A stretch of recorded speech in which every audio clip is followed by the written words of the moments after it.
Ji-won Kim stood in the center of the crystalline chamber, surrounded by beings that looked nothing like her. 12 species sat in a circle around her, each one ancient and powerful. Their eyes, all different shapes and colors, watched her with cold judgment. She had spent 3 years preparing for this moment, learning their languages, studying their cultures, trying to understand what they wanted. Now she knew the truth. It did not matter what she said. They had already decided. The speaker for the council rose from its seat.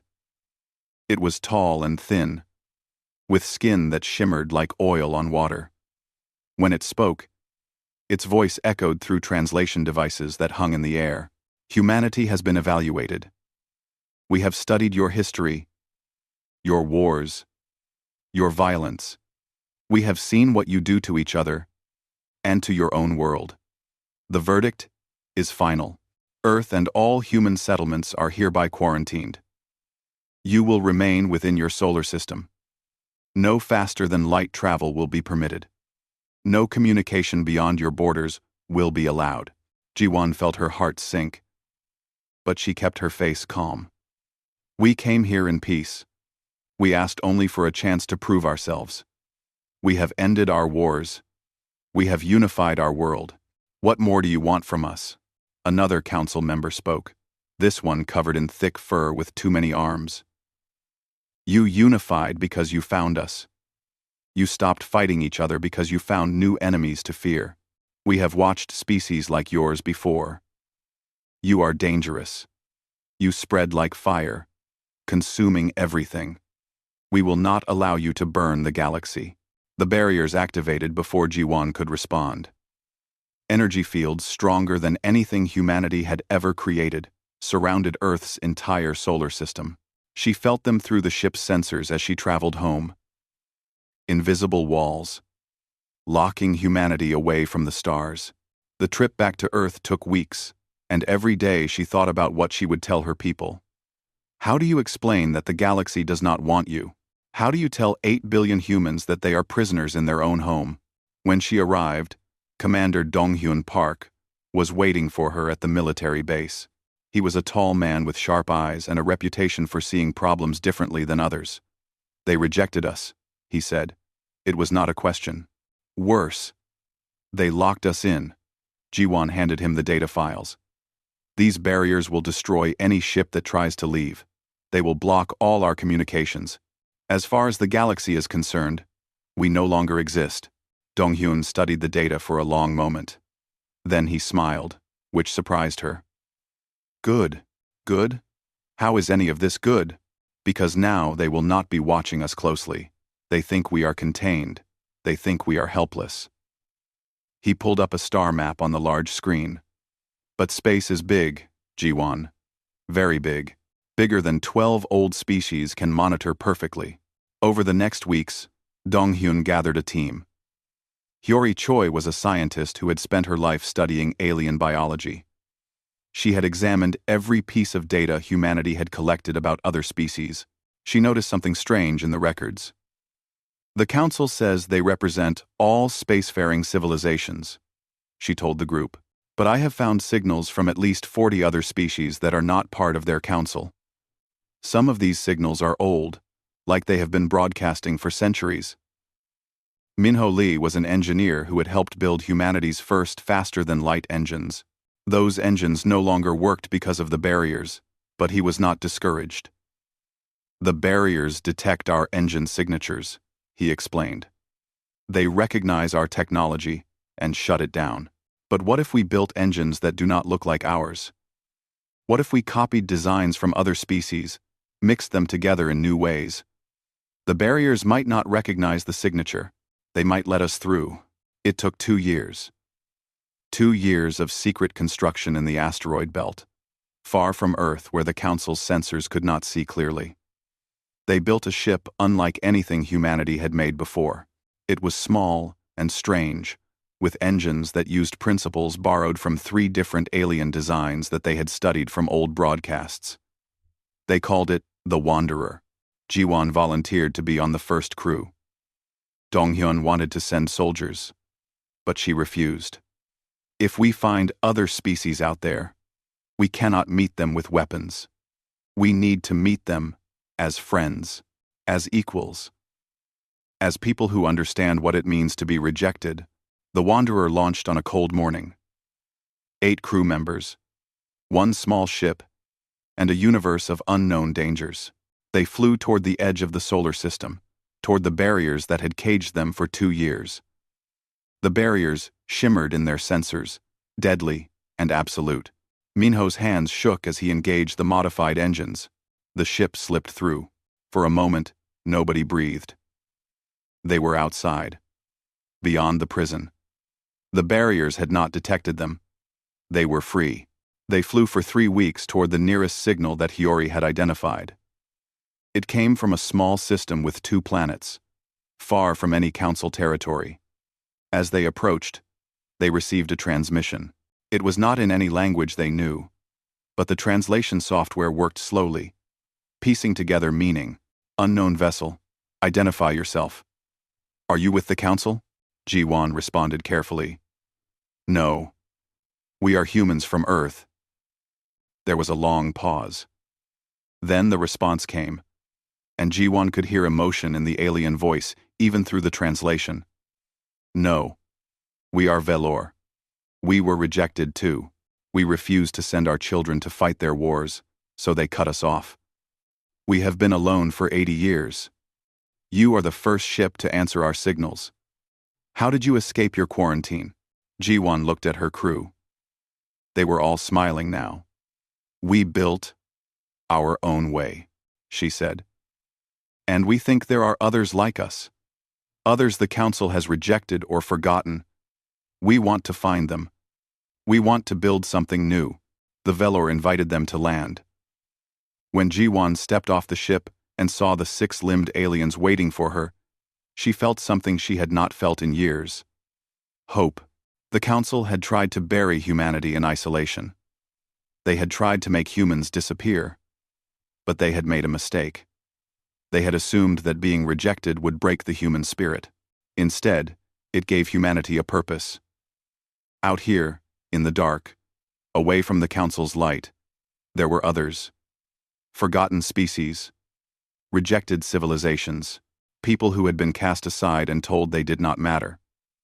Ji-won realized that humanity had not been exiled from galactic society.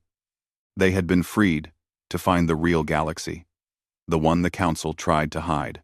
And they were going to bring everyone together. 5 years had passed since the Wanderer made its first journey beyond the barriers. Now Ji-won stood on the bridge of a proper diplomatic vessel, watching as 12 ships from 8 different species flew in formation beside them. Each ship looked different, built by civilizations with their own ideas about engineering and design. But they all had one thing in common. They all flew under the symbol of the Forgotten Assembly, the organization that humanity had helped create. The Velour had been the first to join. After them came the Moth Folk, strange telepathic beings whose bodies looked like they were made of light and shadow. They had been exiled because they refused to let the Council study their mental abilities.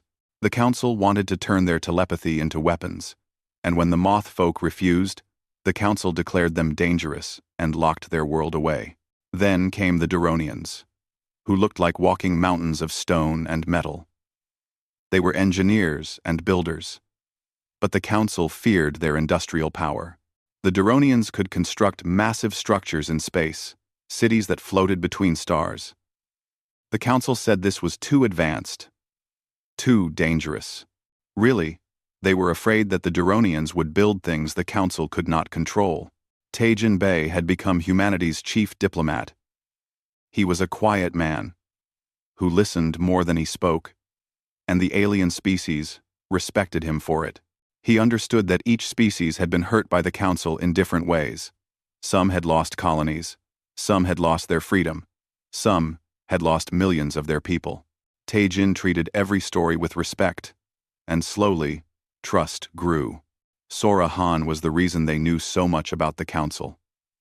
She was an intelligence officer who had spent 3 years learning how to intercept and decode Council communications. It was dangerous work. If the Council discovered that someone was listening to their secure channels, they would hunt for the source. But Sora was careful and patient. She built a network of listening posts hidden in dead systems and nebulas, places the Council never visited. The information she gathered was disturbing. The Council did not just reject species who were violent or dangerous. They rejected anyone who might challenge their power. They kept younger civilizations weak and divided. They controlled who could have advanced technology and who could not. They had turned the galaxy into a pyramid, with themselves at the top and everyone else struggling below. Yuna Song was the captain of the contact vessel. Her job was to find new species and make first contact. She had a gift for it, a way of making aliens feel safe, even when meeting humans for the first time. She had led 17 successful first contacts in 3 years. Each time, she brought news of the Forgotten Assembly. And each time, more species joined. But not every mission went well. Yuna remembered the day they arrived at a Velour colony too late. The Council had sent enforcers, ships designed to terrify and destroy. They claimed the colony was harboring pirates. It was a lie. The Velour were traitors, peaceful people who just wanted to be left alone. Yuna's ship detected the destruction from 3 light-years away. When they arrived, the colony was gone. 300,000 Velour, dead in a single day. Yuna found one survivor hiding in an escape pod. A young Velour named Tavik, barely old enough to leave his family nest. He told her what happened. The Council ships came without warning. They did not ask questions, they just fired. When Yuna brought Tavik back to the assembly, his testimony changed everything. Species that had been hesitant now committed fully. They all understood. The Council would kill anyone who stood in their way. Jiho Nam was the scientist who gave the assembly a fighting chance. He developed cloaking technology that could hide ships from Council sensors. It was not perfect, but it worked well enough. Ships could move through Council space if they were careful, gathering information and helping species escape from Council control. Jiho also worked on weapons, though he hated doing it. He was a peaceful man who loved physics and mathematics. But he understood that sometimes peace required the ability to defend yourself. Hiyori continued her research on alien biology and culture. She discovered something important about the Council species. They were not naturally superior or more advanced. They were just older. Most of them had reached space travel millions of years before humanity. They had used that head start to grab power and hold onto it. But age did not make them wiser or better. It just made them more afraid of losing what they had. The Forgotten Assembly grew quickly. 47 civilizations joined in 5 years. Some were small, just a few million individuals on 1 or 2 planets. Others were large, with colonies spread across multiple systems. But size did not matter in the assembly. Every species had one vote. Every voice was heard. It was the opposite of the Council's hierarchy. They met in secret locations that changed every month. Sometimes in hidden bases built into asteroids. Sometimes on ships that never stayed in one place for long. Look you, Donghyun insisted on these precautions. The Council has ruled for 10,000 years, he told them. They have survived this long because they destroy threats before those threats can grow strong. We must stay hidden until we are strong enough to face them. The assembly did more than just talk. They shared technology, medicine, and knowledge. Humanity taught other species about computers and artificial intelligence. The Duronians taught everyone about construction and engineering. The Mothfolk taught meditation and mental discipline. Each species contributed something unique. They also helped each other survive. When Council enforcers threatened a settlement, the assembly evacuated the population before the attack came. When a species needed food or supplies, the assembly provided them. When someone was sick or injured, healers from a dozen different worlds worked together to help them. Slowly, a real community formed. But Sora's intelligence network brought troubling news. The Council was noticing patterns. They saw that colonies were evacuating before attacks. They noticed that banned technology was spreading through the fringe worlds. They did not know about the assembly yet, but they knew something was happening. Council patrols increased. Their enforcers became more aggressive. Then Sora intercepted a transmission that changed everything. It was old, encrypted in a code that took her 6 months to break. When she finally decoded it, she called an emergency meeting of the assembly's leadership. Jiwon, Donghyun, Taejin, and the leaders of a dozen other species gathered in a secure room. Sora played the transmission. It was a council internal communication from 2,000 years ago. A report about hunting down survivors of something called the Ancients. The Ancients were the previous galactic government, Sora explained. They ruled for 50,000 years before the council. According to this transmission, they were peaceful. They helped younger species develop. They shared knowledge freely. But 12 species, the ones that now form the council, they wanted power. They launched a coordinated attack. Billions died. The ancient civilization collapsed. But some survived, Hiyori said, reading the data. The council has been hunting them for millennia.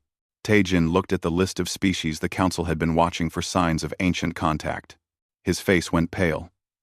3 of the species in this room are on that list. The Valor, the Mothfolk, the Kalesh. You are all descendants of ancient allies. The room went silent. Then, one of the Velar representatives spoke. Our oldest stories tell of a golden age when the stars were kind. We thought they were myths.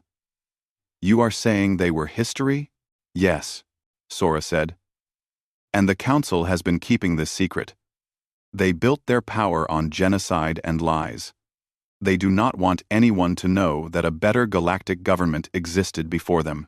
Jiwon looked around the room at the faces of beings from different worlds, all brought together by rejection and hope.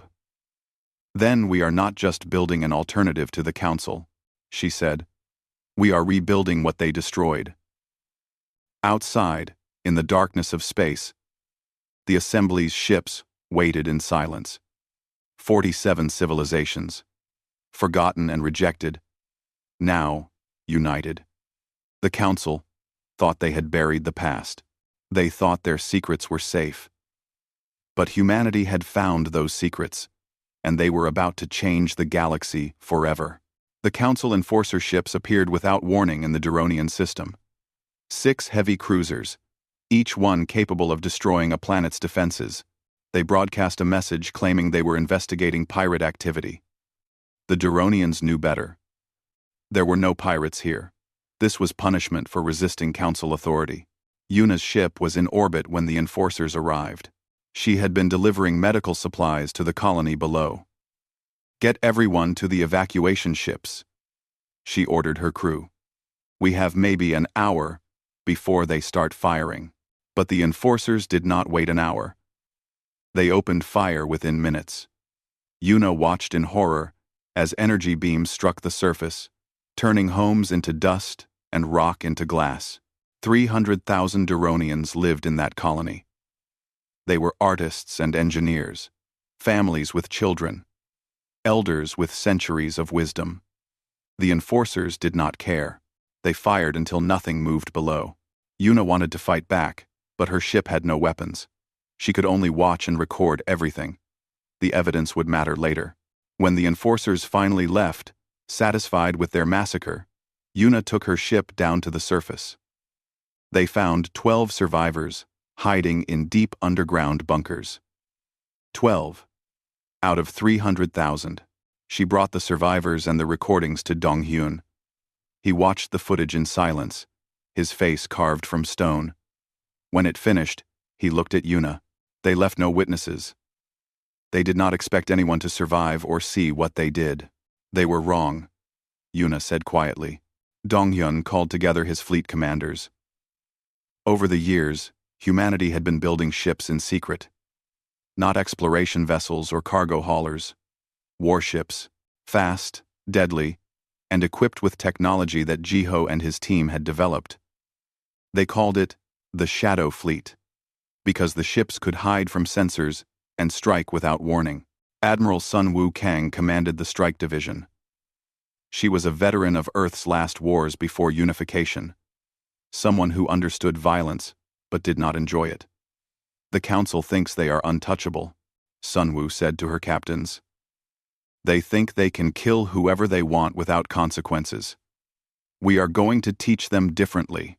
3 weeks later, the Council Enforcer Squadron that destroyed the Duronian colony was on patrol near the Crimson Nebula.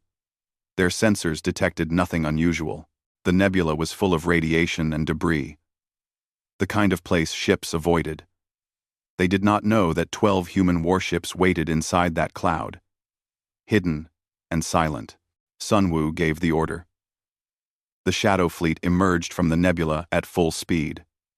The enforcers barely had time to raise shields before human weapons tore into them.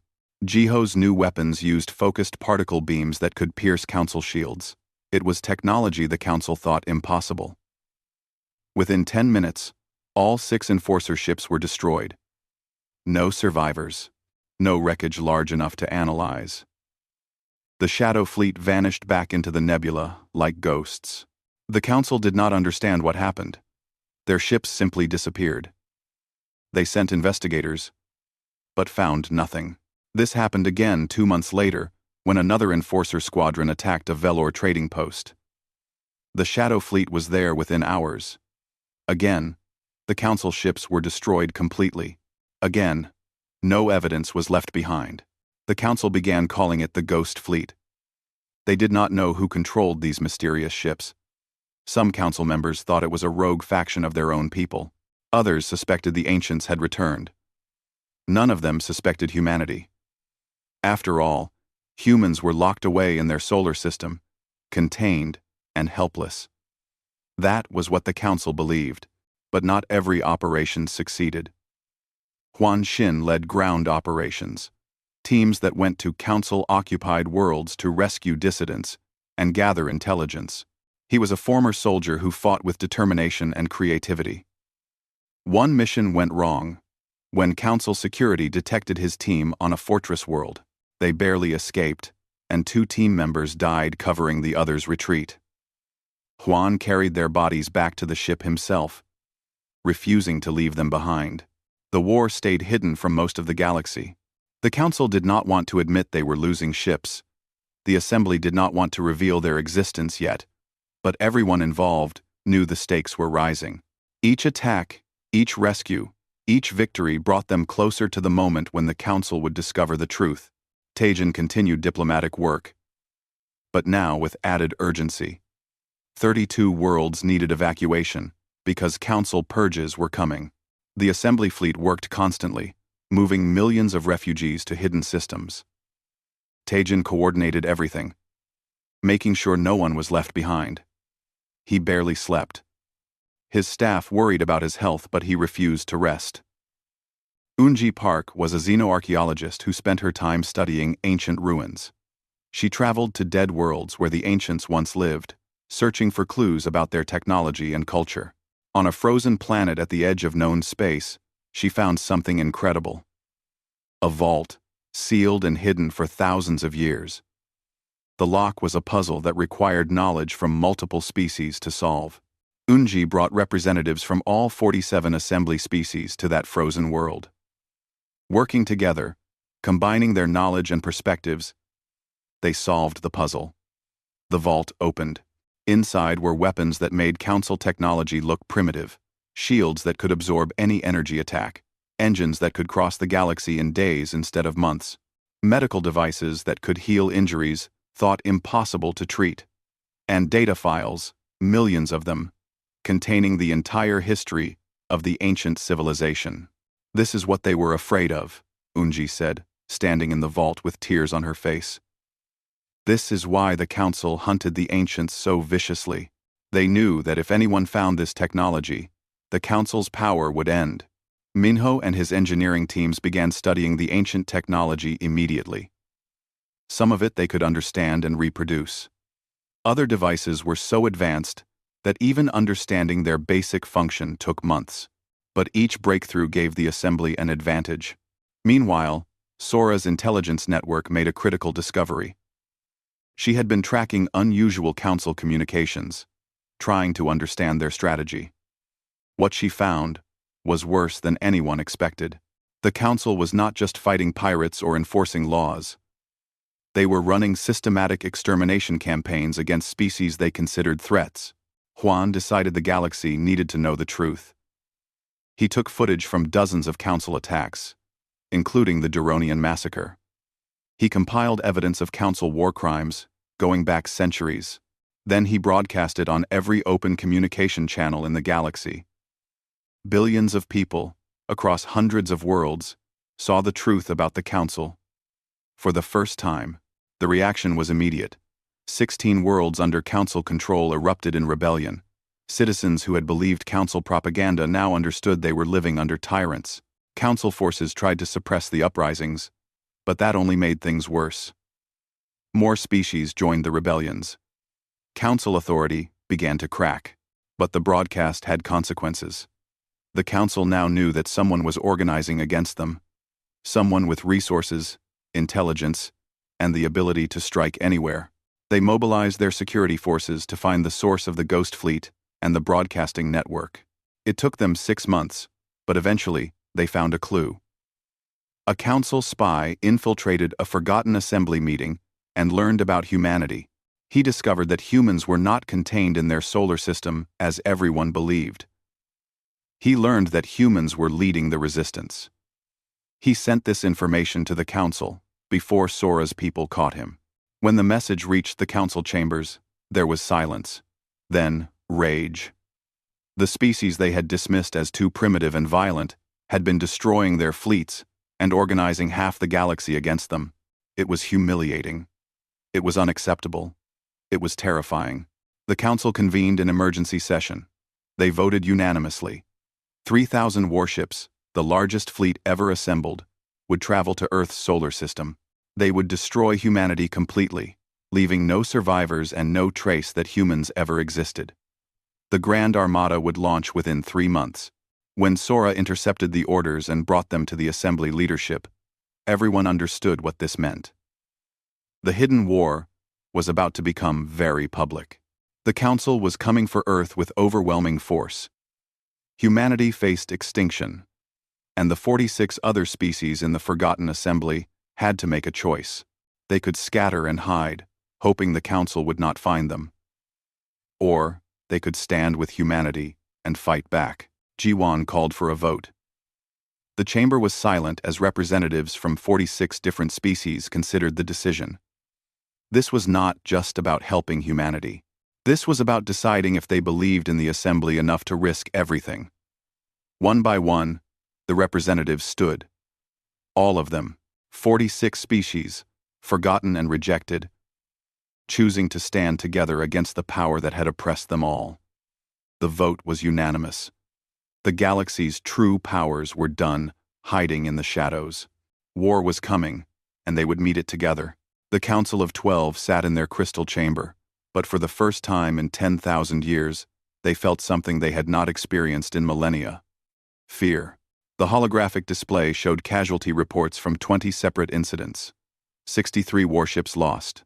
4 fortress worlds raided. Their secure communications compromised.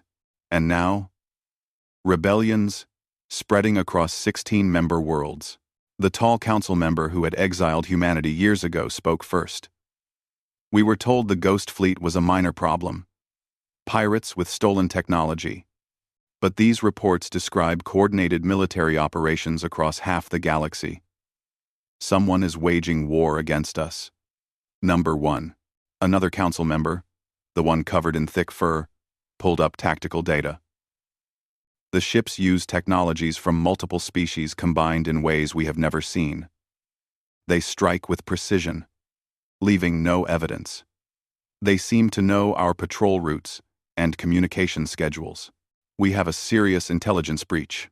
More than a breach, said a third council member, whose voice rumbled like distant thunder. Someone has been building an army under our watch. The question is who? Which species would dare challenge us? They reviewed suspects. Ancient, surviving factions. Rogue council elements. Hidden civilizations from beyond explored space. They never once considered humanity. After all, humans were primitive newcomers who had been properly contained. The barriers around Earth's solar system were still functioning perfectly. Humans could not possibly be involved in galactic affairs. They were wrong, and that mistake would cost them dearly. Kyungmin Ryu had become the political architect of the Forgotten Assembly.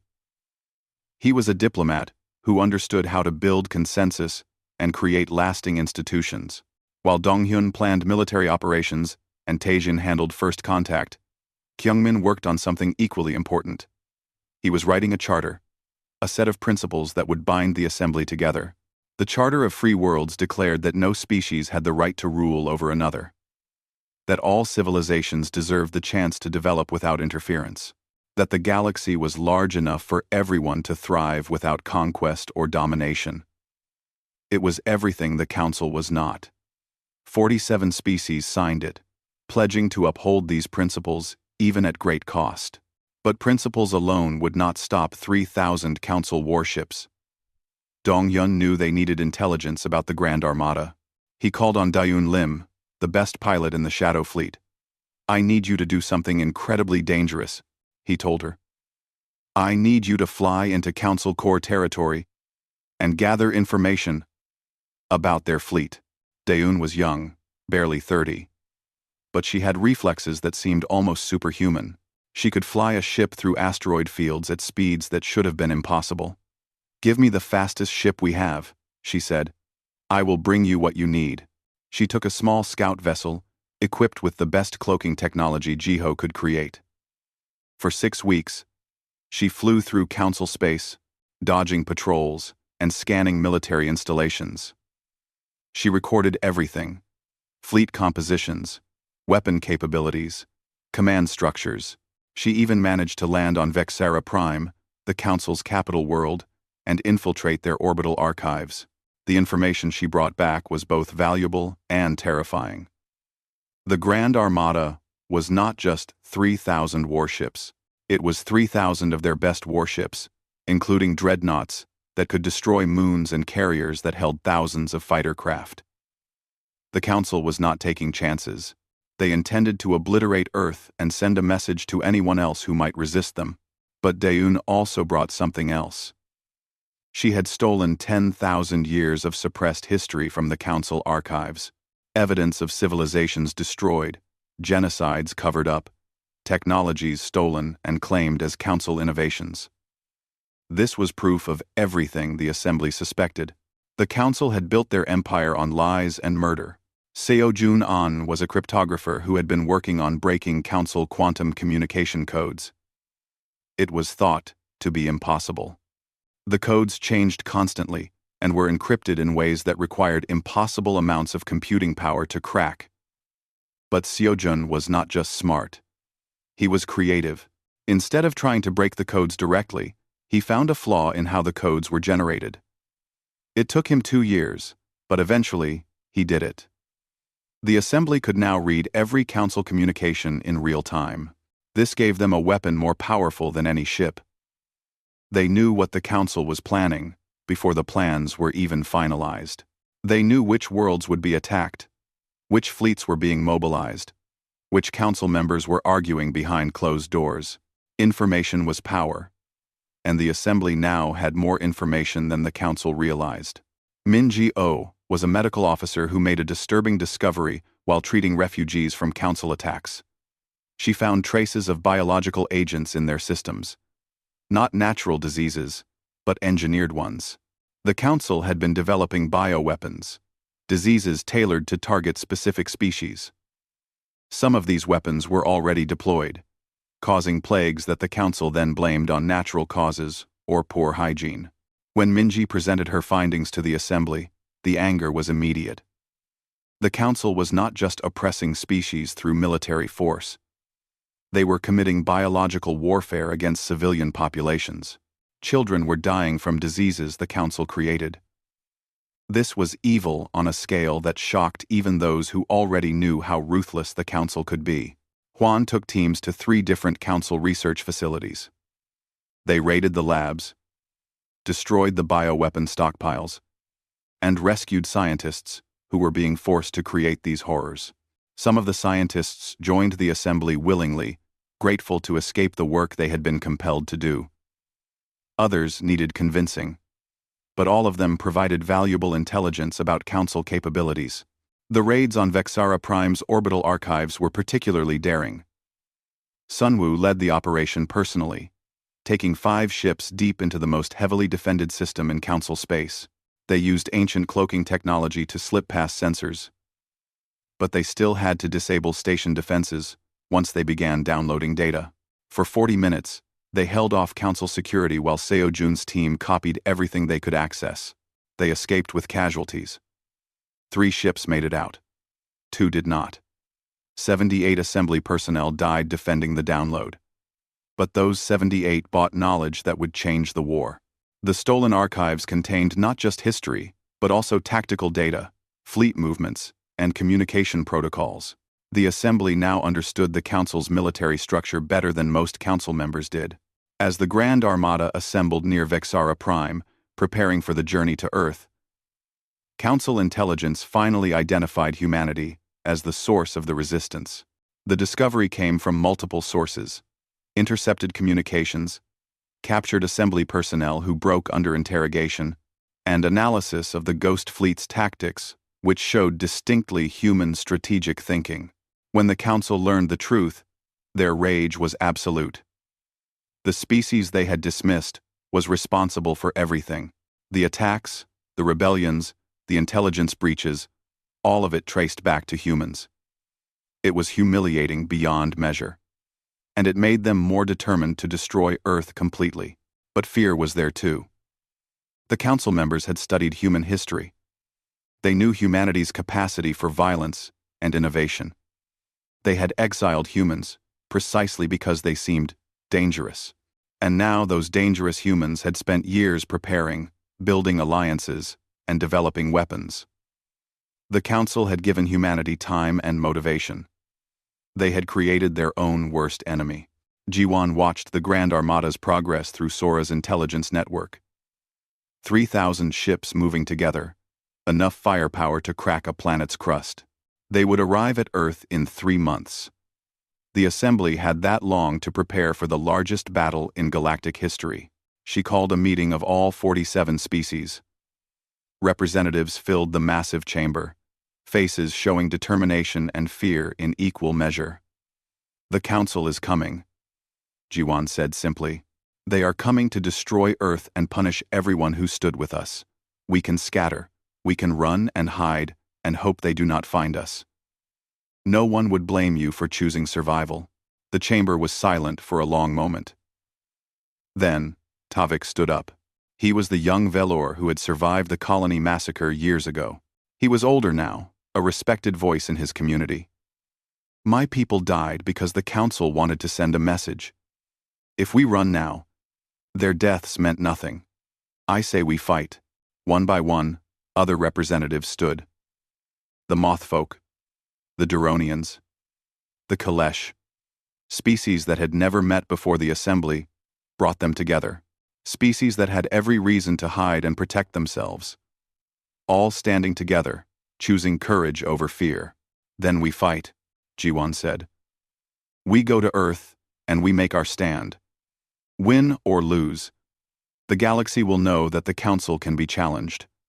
That tyranny can be resisted. That the forgotten can fight back." Dongyun began deploying the Assembly's full strength for the first time. Ships from 47 species, equipped with ancient technology and human ingenuity. The Shadow Fleet emerging from hiding, no longer ghosts, but an open force. Thousands of vessels converging on Earth's solar system, preparing defenses and setting traps. The 3 months passed quickly. Engineers worked constantly, building weapons platforms and shield generators. Tacticians studied the Grand Armada's composition, looking for weaknesses.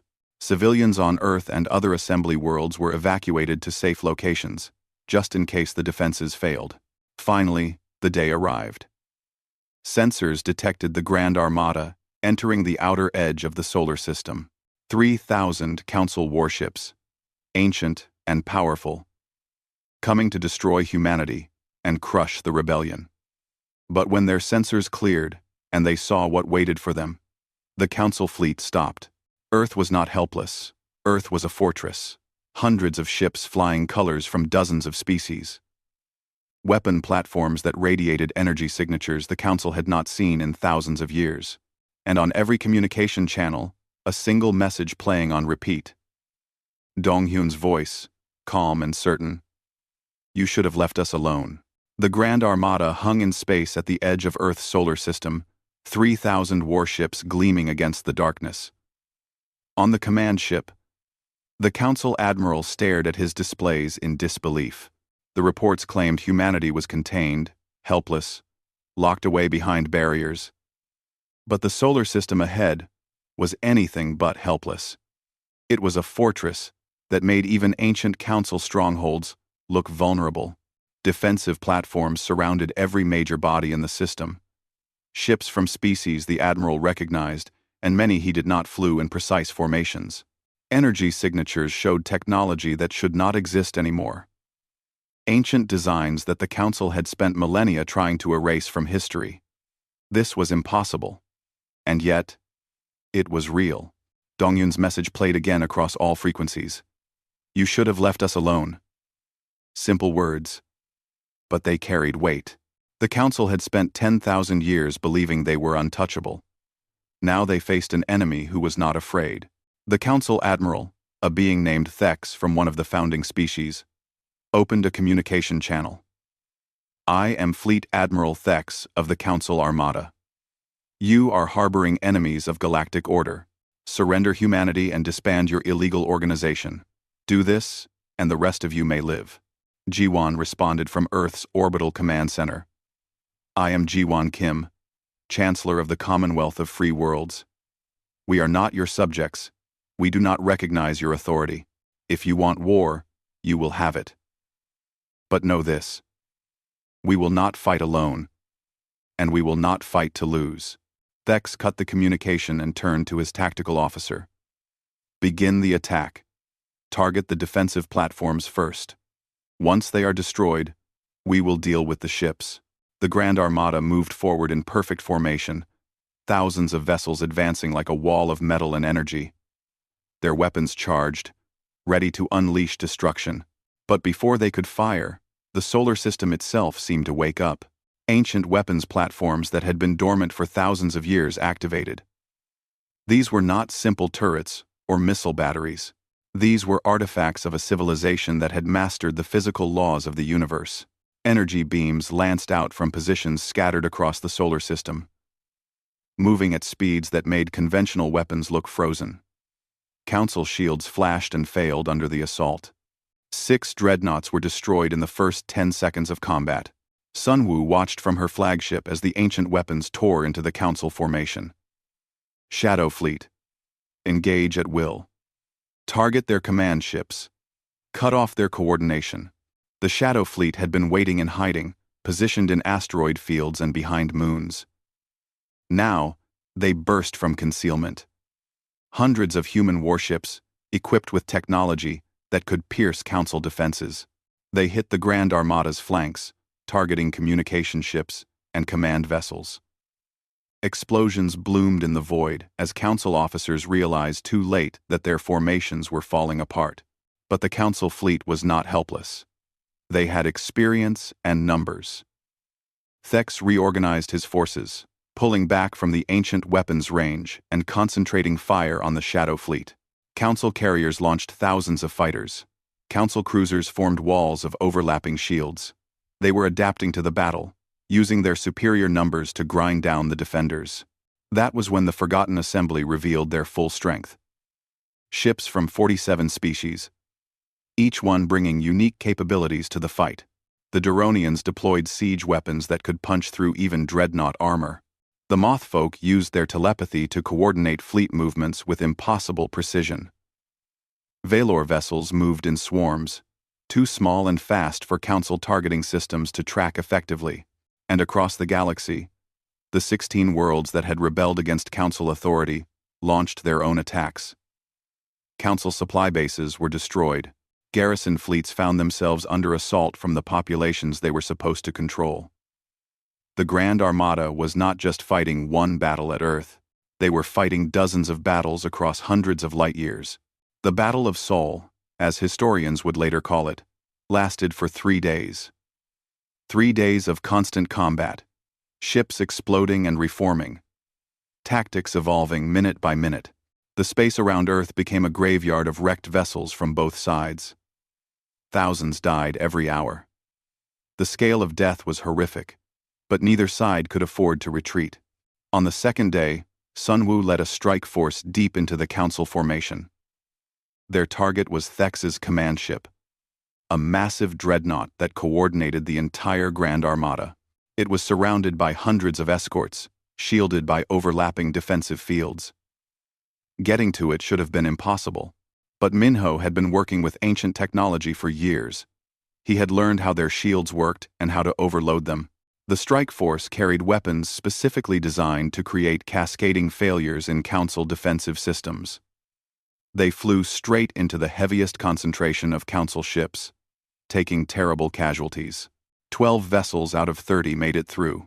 Sun Wu's ship fired everything it had at the command dreadnought.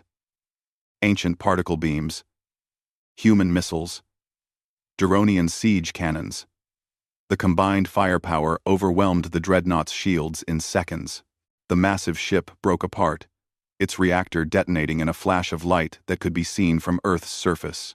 Thex died with his ship, and with him went the Grand Armada's coordination. Individual squadrons continued fighting, but they were no longer acting as a unified force. They were targets, separated and vulnerable. Taejin had spent the battle managing evacuation efforts and coordinating with allied species. Now he broadcast a message to the entire Council fleet. You are losing. Your admiral is dead. Your formations are broken. You can continue fighting and die here, or you can surrender and live. We do not want to kill you. We want you to stop killing us. For a moment, nothing happened. Then one Council cruiser powered down its weapons and withdrew from the battle. Then, another. Then 10 more. Within an hour, half the remaining Council ships were retreating or surrendering. The rest fought on, but their numbers were shrinking rapidly. By the end of the third day, the Grand Armada was defeated. Of 3,000 ships, fewer than 800 escaped back to Council space. The rest were destroyed or captured. The Assembly had won the largest space battle in galactic history, but victory came with a terrible price. 2,300 Assembly vessels were lost. Among the dead were people Jiwon knew personally. Pilots she had trained with. Engineers who had helped build the first ships. Diplomats who had brought new species into the Assembly. The cost of freedom was measured in lives, and the payment was steep. In the aftermath, Yunji compiled evidence from the captured ships and the stolen archives. She proved conclusively that the Council had assassinated the ancient civilization's leadership, stolen their technology, and built an empire on genocide. She showed records of thousands of species enslaved or destroyed over 10 millennia. The truth was undeniable. The Commonwealth of Free Worlds brought the surviving Council members to trial. Not in secret, but in public. Broadcast across every communication channel in the galaxy. Billions of beings watched as the evidence was presented. They saw the crimes, the cover-ups, the systematic oppression. Jiwon stood before the Council members, who looked smaller now without their power and authority. You ruled through fear and lies, she said. You told the galaxy you were necessary, that without you, there would be chaos. But you were the chaos. You were the ones who destroyed peace and prevented progress. You kept everyone weak so you could stay strong. The trial lasted for months. In the end, 8 of the 12 Council species accepted responsibility for their actions and agreed to join the new Commonwealth as equal members. They would face restrictions and oversight, but they would be given a chance to redeem themselves. 4 species refused, clinging to their old beliefs. They were exiled to their home systems, just as they had exiled so many others. The Commonwealth grew rapidly. Within a year, 53 civilizations were members. The ancient weapons platforms around Earth were studied and shared, their technology distributed to all members equally. The Charter of Free Worlds became the foundation of galactic law. No species could rule another. All disputes would be resolved through dialogue and arbitration. Force would only be used in self-defense. It was not perfect. There were disagreements and conflicts. Some species struggled to trust each other after millennia of council-enforced division. Old grudges did not disappear overnight, but slowly, genuinely, the galaxy began to heal. 20 years after the Battle of Sol, Hiyori taught at the first interspecies university, built on a world that had once been a council fortress. Her classroom was filled with students from dozens of species, all learning about xenobiology and the diversity of galactic life. She told them the story of humanity's exile, how rejection had become opportunity. "We were told we were too violent, too dangerous," Hiyori said to her students. "And maybe we were. But being dangerous and being evil are not the same thing. The council was afraid of what we might do. They never bothered to see what we actually did. We reached out. We helped. We built something together." Her students listened carefully. Among them were humans, Velor, Duronians, Mothfolk, and even children of the reformed council species. They represented the future, a generation that would grow up knowing cooperation instead of domination. Jiwan was old now, her hair white and her movements slower. She no longer served as chancellor, having stepped down after 10 years to let younger leaders take over. But she still visited the memorial that had been built in Earth's orbit, a massive structure that listed every name of everyone who died in the fight for freedom. Donghyun stood beside her, equally old and equally tired. They had both given their lives to this cause, and they had both paid heavy prices. "Do you think it was worth it?" Jiwan asked him. Donghyun looked out at the ships passing by, vessels from hundreds of species moving freely through space that had once been forbidden to all but the council. "Ask them," he said, gesturing to the ships. "Ask the species that would have been exterminated if we had not fought. Ask the children being born into a galaxy where they will never know what council tyranny felt like. Yes, it was worth it." Deep in uncharted space, automated listening posts detected something unusual.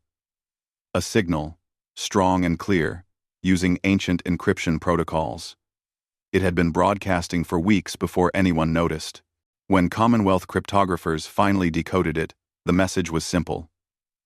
"We watched. We waited. We learned. Now, we return." The ancients, or at least some survivors of their civilization, had been hiding for thousands of years. They had watched the councils rise and fall. They had seen humanity and the other forgotten species build something new. And now, they were coming back. Kyungmin, who had become the Commonwealth's current chancellor, called an emergency session of the assembly. Representatives from all 53 member species gathered to discuss what this meant. Fear was present. But so was excitement. The ancients were legendary, beings of wisdom and power. If they were truly returning, it could change everything again. "We do not know their intentions," Kyungmin said to the assembly. "They may want to reclaim their role as galactic leaders.